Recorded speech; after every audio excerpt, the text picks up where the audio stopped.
tell you what, I haven't played a game with this intense of an atmosphere in a long time.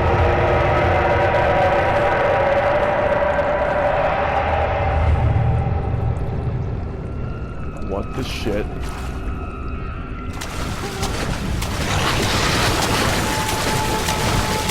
Oh fuck.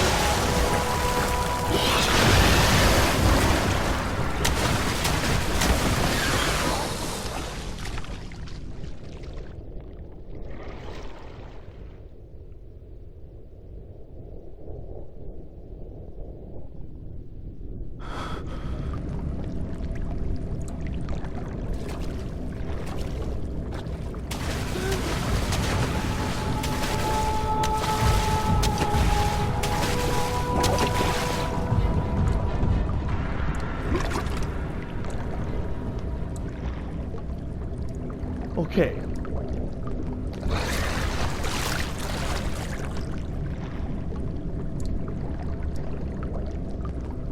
Oh, fuck.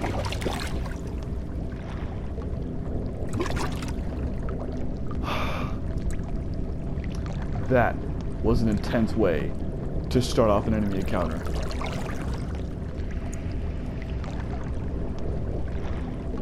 Can I,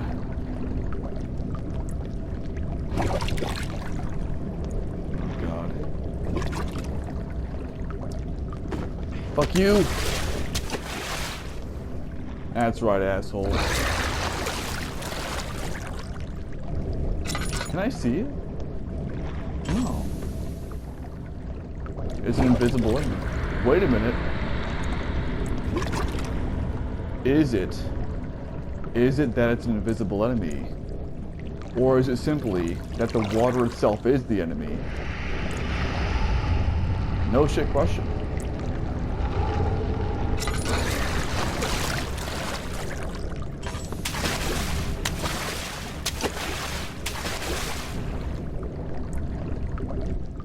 She's waiting for me.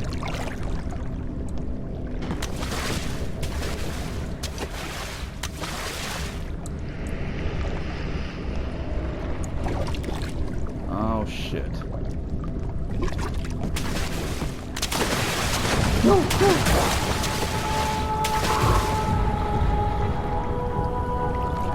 Oh no.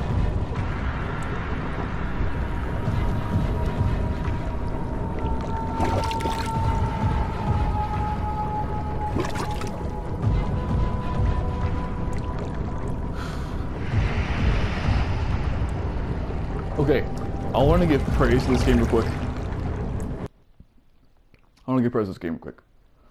Because this whole time, there have been no real enemies, but the atmosphere has still been intense. But now what's going on is an actual enemy here. Now first off, I don't know if the actual, I don't know if the enemy is even an enemy, or if it's just the water itself. So that's one aspect of this. But also, it's the first encounter of the game, and yet it's one where I know that I'm there. I know it's there, but I'm in a safe place. But if I leave the safe place, I'm fucked. That reminds me of OG Resident Evil 3 with the Nemesis in the save room. And I think it's a fantastic first encounter. Let's do this, let's do this, let's do this. Fuck you. That's right. Fuck yourself, man.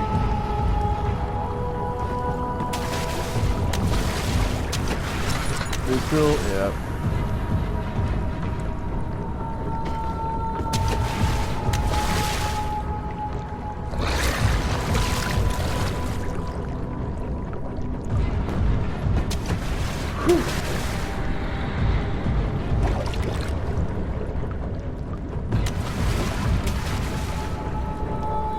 Oh?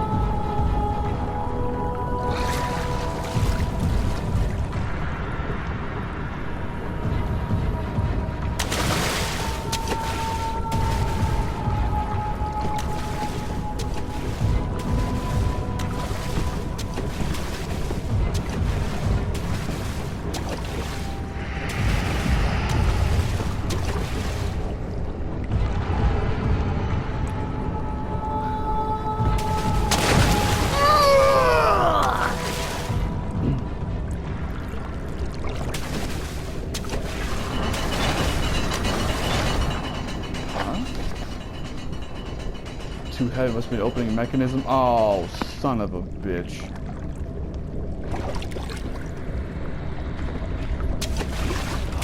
That's in the room with the low arch.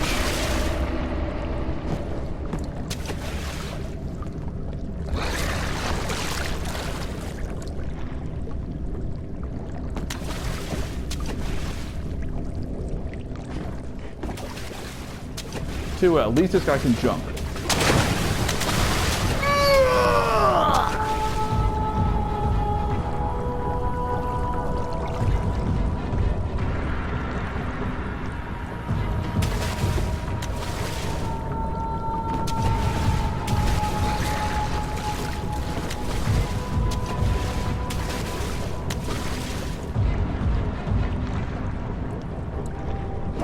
I know what to do.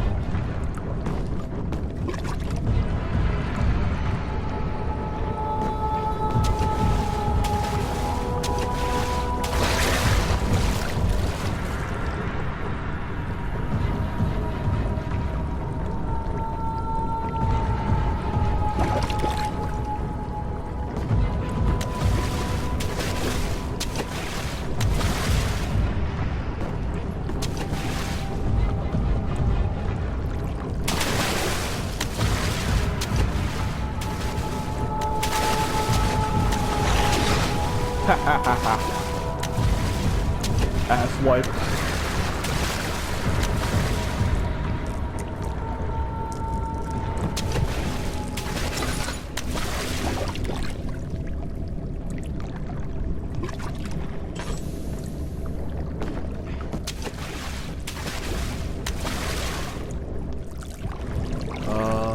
Oh God.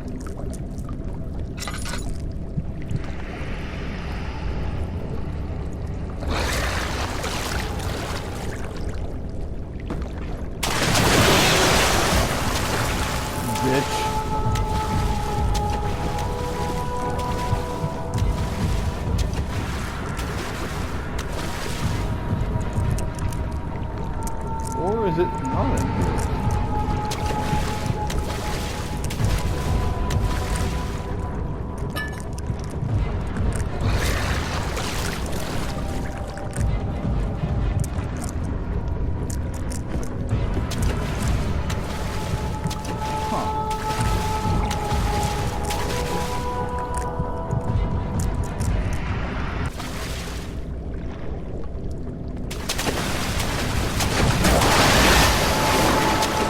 Asshole. And there we go.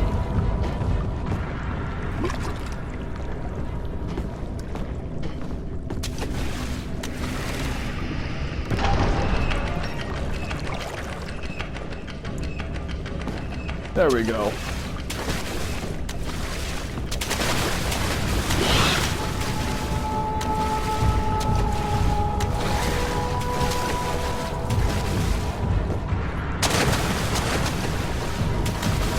Alright, well, now that I know how this thing works, I don't need to be afraid anymore.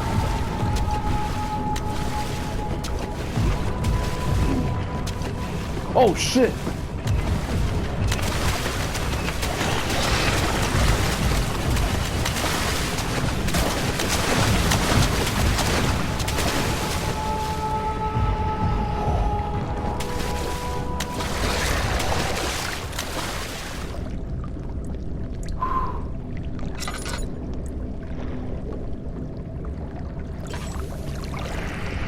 You know what's funny?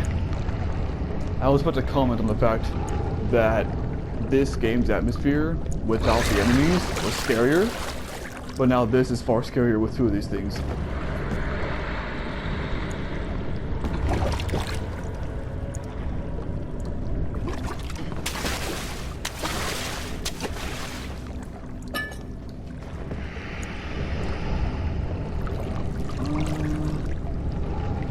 Shit.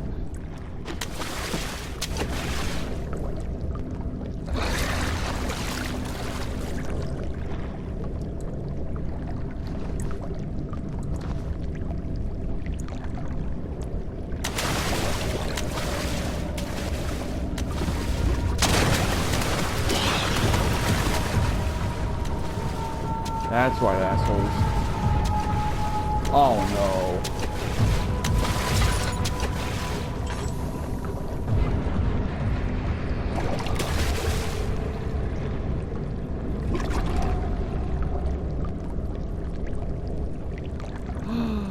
Oh god.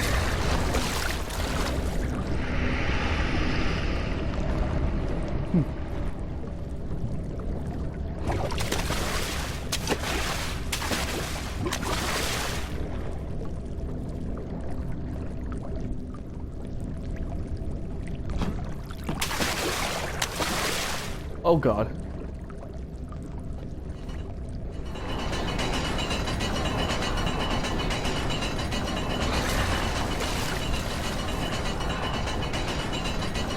Come on.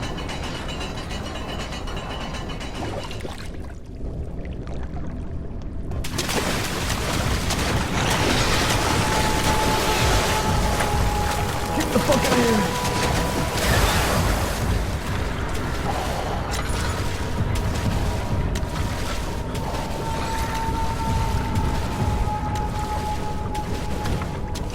Oh! God damn it. I don't suppose I have a simple lock.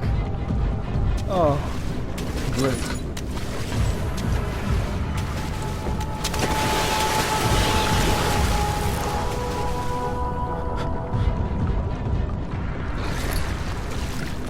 Works for me.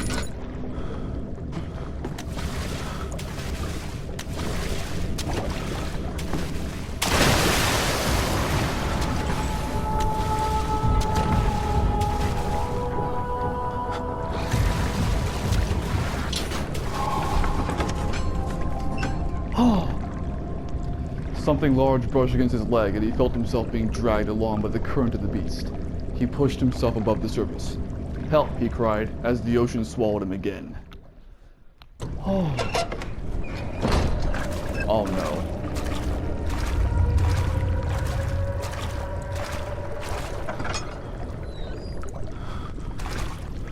Are those things still in here?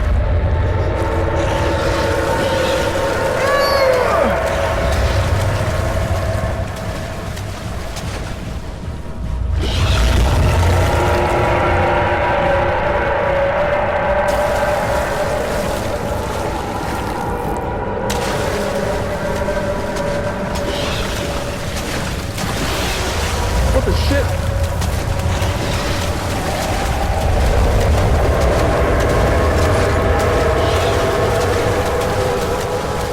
Oh no.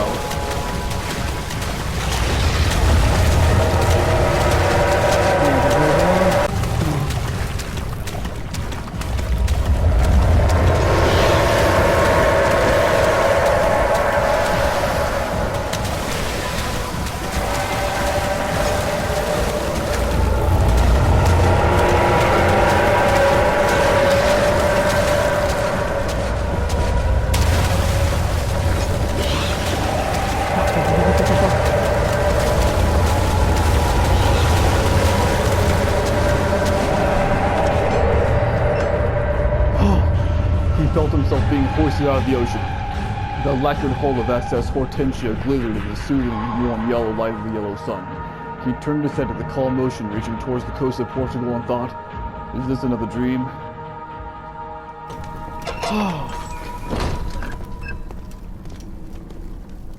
Oh, thank shit that's done. Oh, fuck. Well, this is a majestic location. It's still dark and terrifying, but it's actually pretty peaceful. Dare I say, until I saw that pair of legs and that body in there.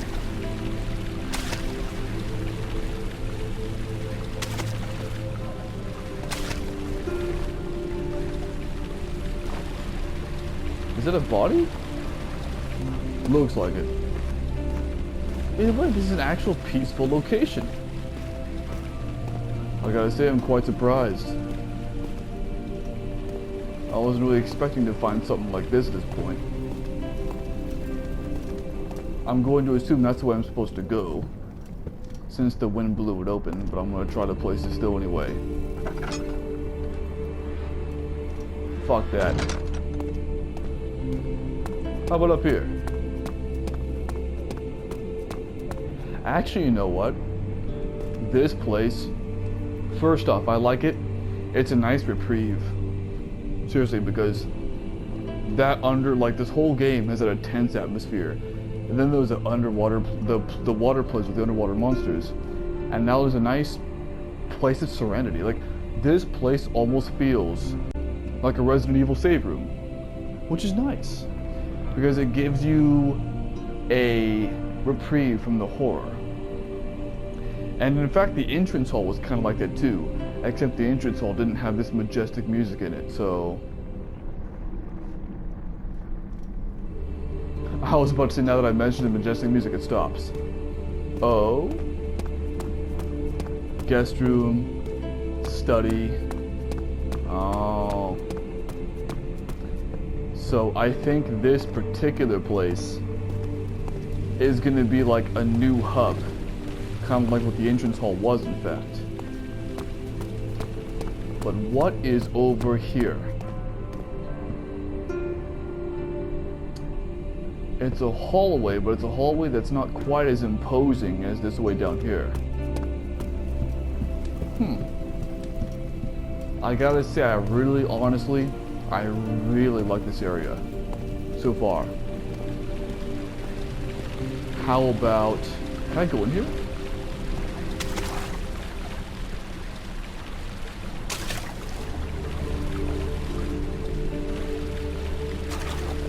What the shit? So my assumption is that Daniel's straight is splashing in the water. What about this? Can you interact with this thing? No. Okay. So I'm going to assume this thing is here purely for aesthetic reasons. Gotcha. And here's what's more. I know I'm spending a lot of time in this room, but I like this room. Here's what's more too, is that a lot of this place, a lot of this room, at least as far as I can tell, I'm not even going insane in here. Even in the darker places. There's no sorts of insanity here. I like it. Alright. But now it's time to venture out and explore more.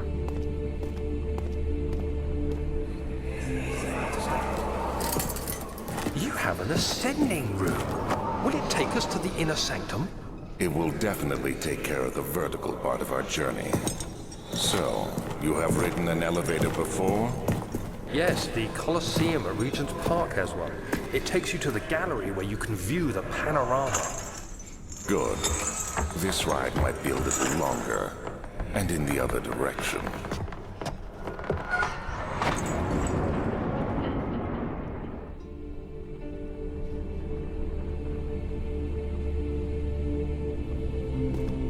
So this is definitely a story location. And what exactly is in here, if I may ask? Machine room. That sounds very ominous. So I'm sure as hell not going in there. And this is the elevator.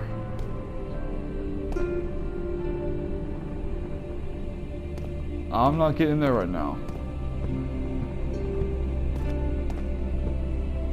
Or should I?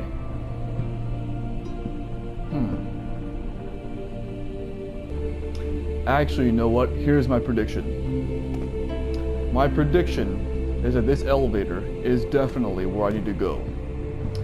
But, just like the entrance hall, there's going to be a few other places I have to go through in order to be able to get through here first.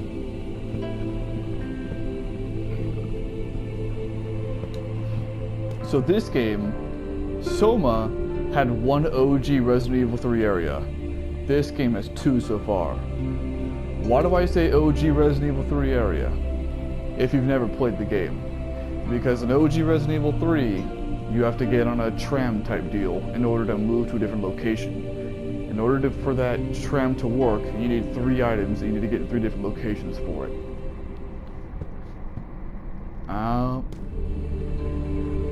There's some of that blood.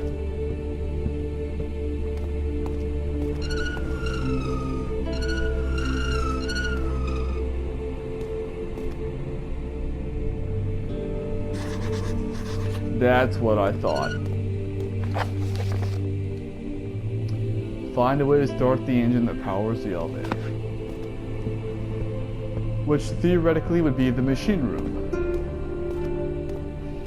Although I'm not gonna lie, it's the very notion of going into that room right now scares the shit out of me. I really don't want to do it. But I'm going to. Let's just take a look at it. It's locked. Find the key that unlocks the door leading to the machine room. Okay. And here's where the other places start.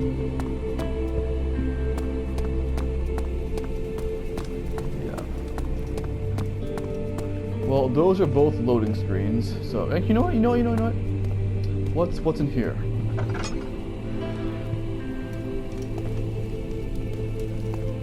Oh, this is just another one of those rooms, isn't it? Yep, storage. How about I go into the... I'm just gonna go into the least... I'm gonna go into the... most cordial sounding room. Machine room is sure shit not it. Storage room, not so much either. Guest room and study. Guest room sounds the most inviting. So... Is this another dream, he thought, and screamed at the top of his lungs.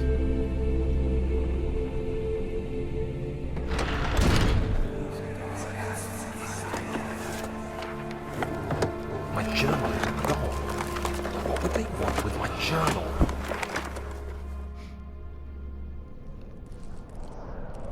I don't know, dude. But I do know is I need a key to the machine room. What the hell was that? What the hell is that? Can I pick it up and throw it or something? 2nd of July, 1839. I received a letter today from the Algerian governor's office disclosing the fate of Herbert's expedition. About a week after my departure, Abdullah, one of the men traveling with us, returned from the desert. He was badly injured, as if maimed by a lion. The man rambled deliriously about the expedition being attacked by something horrible. The French quickly dispatched a search party to look for the expedition. After searching for days, they found the camp abandoned without any trace of Herbert or his men. Tomorrow, I'll retrieve the things they recovered from Herbert's tent at the customs house. I don't know what to make of it, but I'm worried for him. And all this furniture is rummaged around because he was looking for his journal.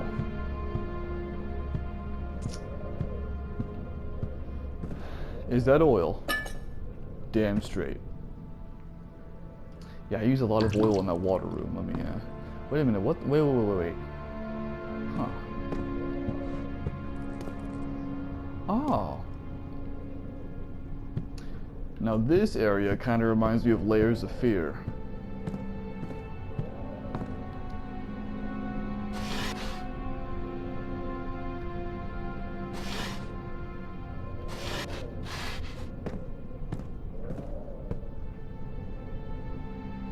Well, that's not... Oh.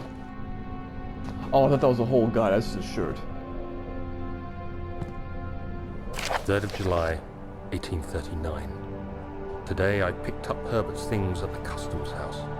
I dug through the trove of documents he had carried and found a log detailing the expedition.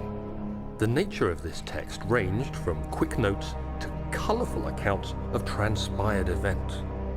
I skimmed the pages, trying to figure out what might have happened. May 17th, the day I was trapped inside the orb chamber, Herbert dryly states, "Recovered Daniel after 1 hour of entrapment." This confused me greatly. I was suffocating within minutes. How could I have lasted an hour? I continued reading the peculiar text. Herbert states his facts without judgment or passion. But suddenly I could read frustration into his text. He pushed his men to investigate the underground tomb, an effort which seems to have strained the minds of his men. Madness spread through the ranks, and Herbert had to take some extreme measures to continue. He finally visits the chamber himself, where he retrieves the orb to the surface. His account confuses me greatly. If he has the orb, what are those pieces in my drawing room?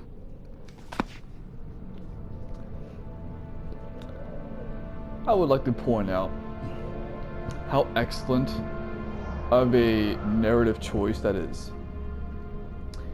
Because this story of there's a story of an expedition, and it's being told now from two different perspectives that fill a hole, Daniel and Herbert. And the two of them are filling each other in very well. And the orb is obviously some important item within this game, and the expedition and the chamber in which Daniel was locked into plays a huge part, whether figuratively or whether physically or in an abstract way, plays a major part in the story for this game. So that's interesting, because like with Soma, you find out the story little by little, and you have to infer some things, but it's told to you more straightforward. In this game, it's told to you through abstract stories that connect with the main this. I don't know if I'm making any sense at all, but I find it to be very interesting.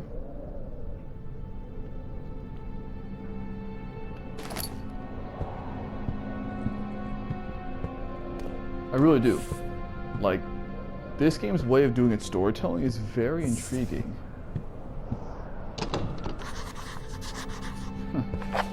Crowbar. The lock is broken. Find another way to open the closet door in the guest room. No problemo.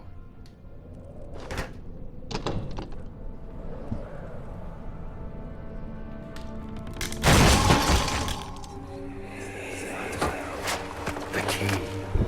Please, let it be here.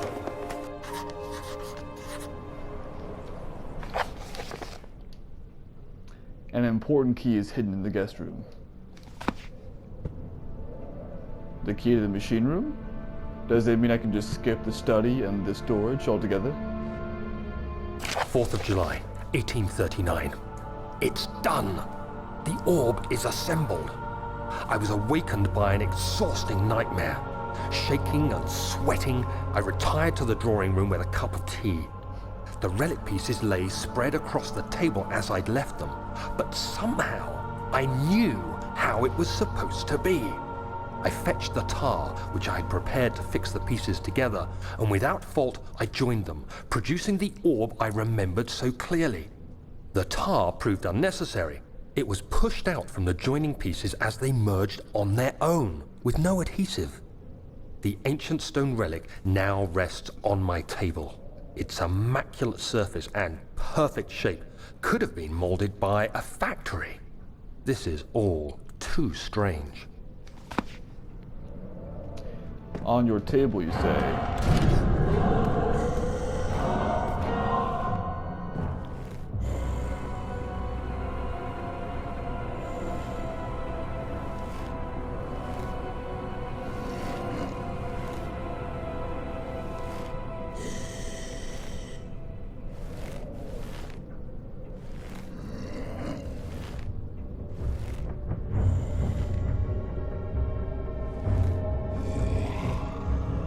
It's a little late to find a place to hide.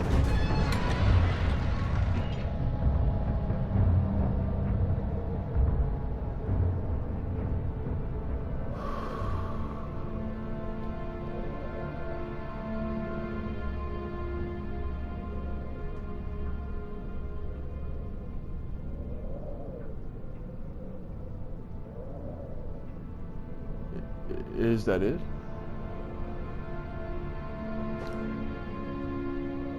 Is it gone?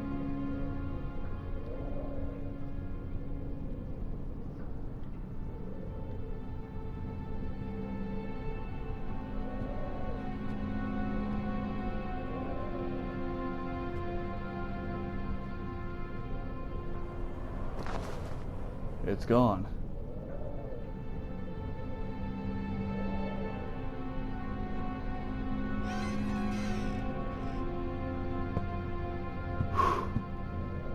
Fuck.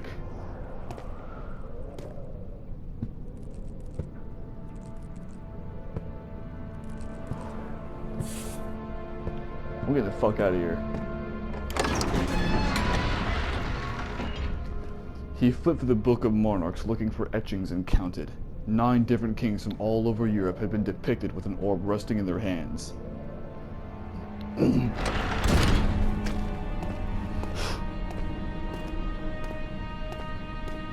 Oh shit.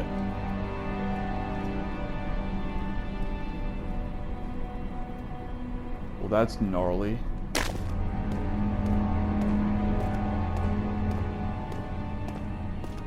Okay.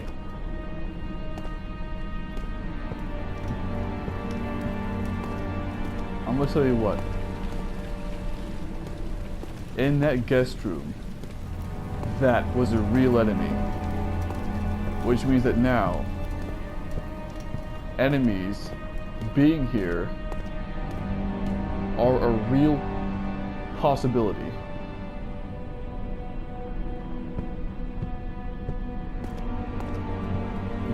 Which means I need to watch my step in every room I go into.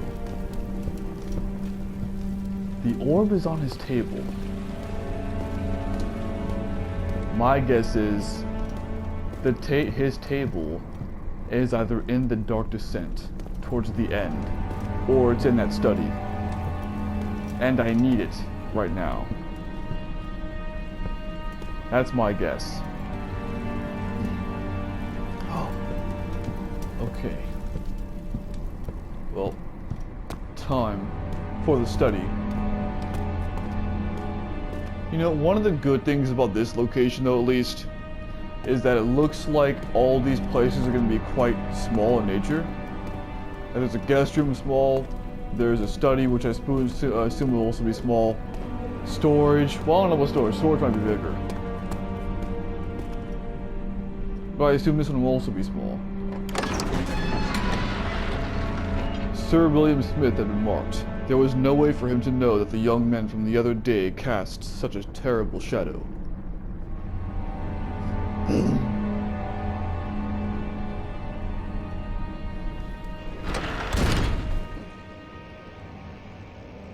I was wrong. This place is much bigger.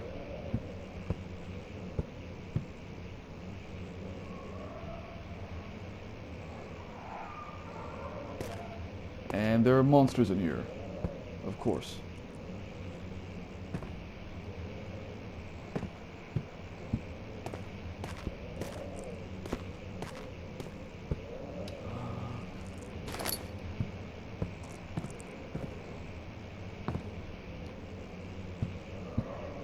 There's nothing in there.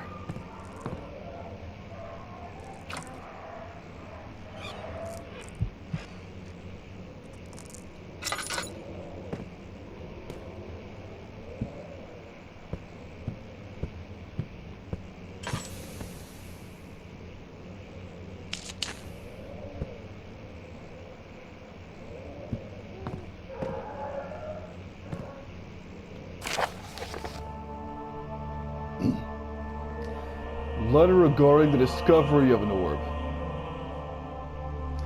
To my most trusted student and friend, Joanne Wire. The most remarkable thing happened as I was traveling through the Prussian woods this summer. I finally found one of the orbs I've been looking for the past 20-odd years. It was as inexplicable as the whatever described it in the Hortus Conclusus. It was as I was told about. An underground Mithraic temple crowned with the unearthly artifact. The orb was big enough to fill my cupped hands, and the texture was smooth and jagged, its color washed while rich. Contrast is not enough to describe its nature. It was an impossibility, an artificial paradox captured within stone. I was staying in a nearby village called Alstad, investigating one of the antiquated trails, when I finally found the cavern. I went inside, and suddenly I could verify the truth of these enigmatic artifacts. They were real. As you can understand, this is the most important discovery of my life. It has also become my greatest fear. As I entered the underground chamber, I could feel that I was trespassing. Because of my curiosity, I did my best to fight these instincts and fetch the orb from its place. I scrambled out the chamber and into the woods. I could sense something was following me. It bayed loudly as it closed in. The beast, this guardian of the orb, was relentless in its pursuit. And that's the darkness is chasing after Daniel now. I made my way to a nearby ravine where I stumbled upon some men fishing in the lake. I tried to warn them as I passed, but unfortunately they remained as I continued my escape. When I heard their cries of pain echoed through the valley, I felt a tremendous sense of relief, thinking I would be spared. Suddenly a blue shimmering light engulfed me and the colors of the forest were washed away before my eyes. I kept running through the bleak surroundings. The trees had turned charcoal black with leaves of cinder, the ground covered in murky water. I pressed on to the drenched land as the glowing ember gave way to the rising wind and rained on me. I could hear pleading screams in the distance, and I joined in as pain and fear overtook me. I fell to the ground gasping for air.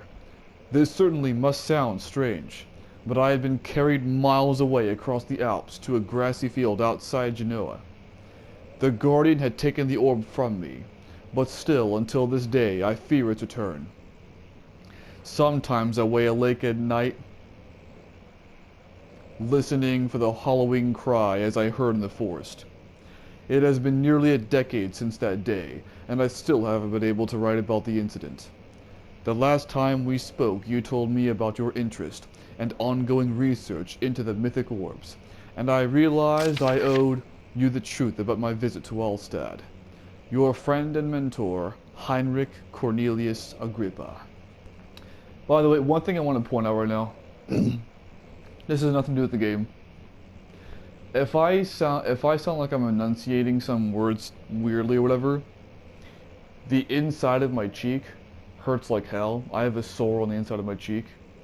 And so doing even certain speeches, like making the p sound, like the p sound for instance, make my cheek hurt.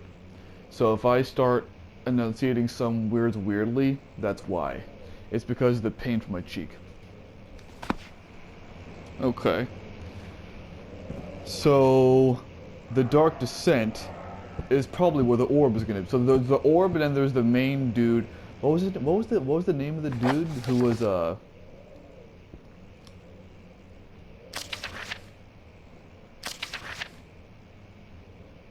Alexander. Alexander and the orb.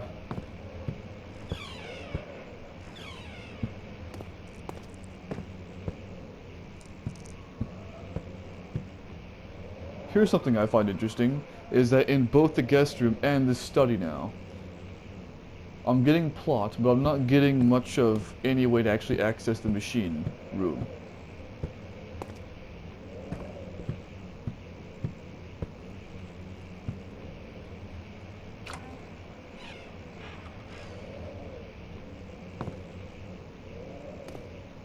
What's over here? Nothing. Okay.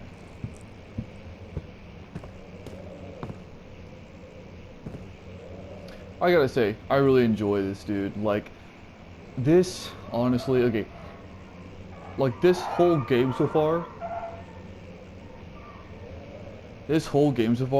has been very terrifying, and I love that. But, like, I love moments like this where it's just, like, a reprieve, and the atmosphere is just fine.